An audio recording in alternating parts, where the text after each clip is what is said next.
Dragões, Croiser aqui, e no vídeo de hoje eu vou falar sobre o terceiro e o quarto episódio da segunda temporada de House of the Dragon, obviamente sem spoilers, né, vai ser meio o que tá por vir, o que você pode esperar, primeiras impressões desses dois próximos episódios, porque quando eu fiz as minhas primeiras impressões, eu ainda não tinha tido acesso a eles, então vai ser um material complementar, vamos falar assim. Lembrando vocês que, lógico, semanalmente eu tô falando de House of the Dragon aqui no canal, então pra não perder nenhum conteúdo, se inscreve e clica no sininho pra receber notificação pra quando tiver um vídeo novo, que eu sempre trago as novidades dos filmes e das séries aqui pra vocês o quanto antes vocês sabem. Bom, gente, a gente, né, teve um início de temporada um pouco mais devagar, e que nem eu falei nos meus vídeos, não no mau sentido, né, o primeiro episódio foi um episódio mais de retomada e algumas consequências, como sangue e queijo, que dividiu bastante aí opiniões na internet, na realidade, no mundo de uma forma geral, não só aqui no Brasil, e o segundo ele teve um ritmo mais interessante, mas ele foi um episódio completamente político, então ele era um episódio que você tinha que ter muita atenção nos diálogos, o que isso significava, para onde isso caminhava e por aí vai. E aí já nesses dois próximos episódios, a gente começa a ter um ritmo um pouco mais acelerado. O terceiro, por exemplo, ele é fundamental para decisões da Rhaenyra, porque até então, por mais que a gente visse ela em algumas situações em que ela poderia ter atacado com fogo, lá na análise do segundo episódio eu tinha falado muito daquele significado dela olhando a imagem da Visenya em Dorne, né, o que historicamente, simbologicamente isso significava. Então aqui, né, nesses próximos episódios a gente vê uma Rhaenyra mais certeira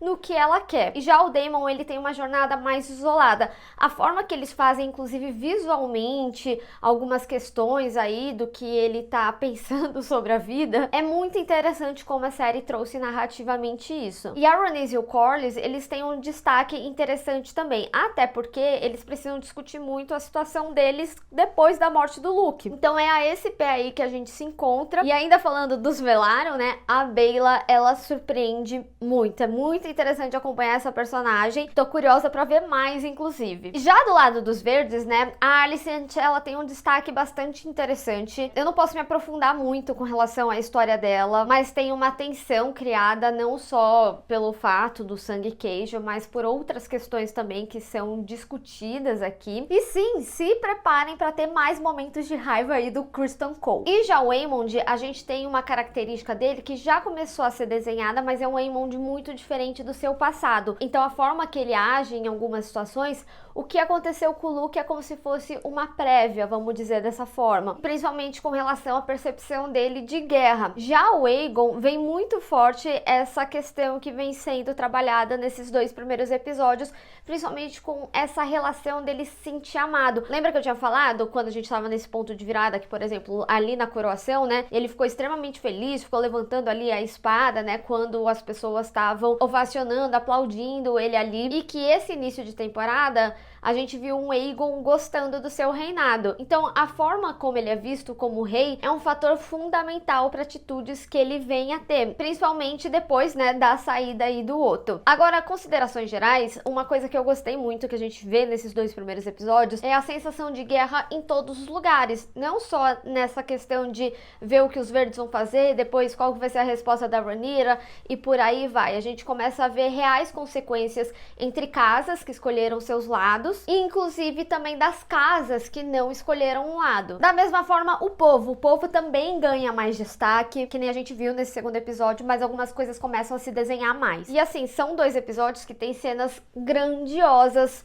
pesadas. Quem sentiu falta de cena pesada, tem cena pesada e tem inserção de personagens que são bastante interessantes. Eu não posso dizer muito mais sobre isso. E questões que surpreendem também. E uma coisa que eu não posso deixar de dizer é como eu gostei de algumas situações que foram preenchidas, que são cenas que não existem nos livros, né? House of the Dragon, o livro, né, que é baseado, é muito mais um ponto de vista de vários mestres da história, o que aconteceu, etc.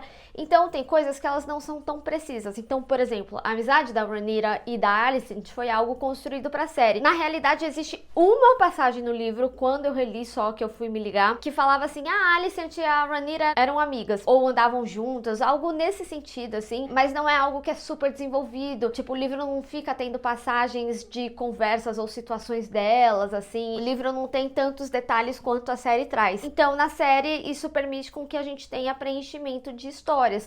Tanto que, nesses dois primeiros episódios mesmo, tiveram situações que elas foram bem mais preenchidas do que realmente tem nos livros. E aqui, nesses próximos episódios, a gente tem situações que fazem toda a diferença. Eu, particularmente, gostei muito de como foi preenchida essa história. Então, assim, tenham em mente que o terceiro episódio, ele é um episódio que ele acontece mais coisas, ele tem um ritmo mais rápido do que a gente viu anteriormente, e ele termina muito empolgante. E já o quarto episódio, assim, gente, eu vou falar pra vocês, vocês não estão preparados pro quarto episódio. Eu já tinha ouvido de alguns colegas que o quarto episódio era realmente um episódio forte. Mesmo que você tenha lido o livro, ele é um episódio que vai funcionar narrativamente. Você vai ficar tenso mesmo sabendo o que pode vir a acontecer. E assim, eu acho que eu juro pra vocês, uns 10, 20 minutos com a mão na boca, na cara. É uma tensão enorme, a forma que é construída tudo.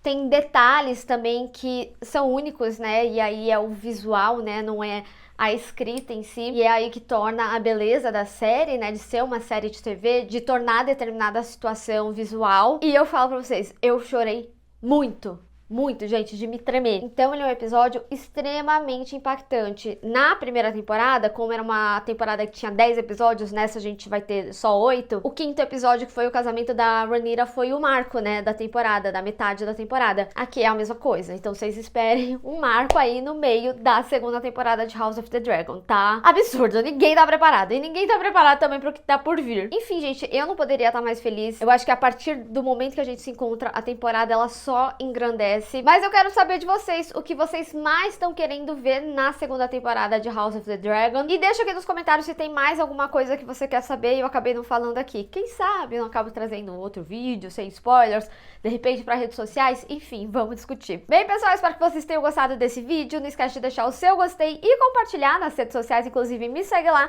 se inscreve no canal e clica no sininho para receber notificação para quando tiver um vídeo novo. Te vejo no próximo. Tchau!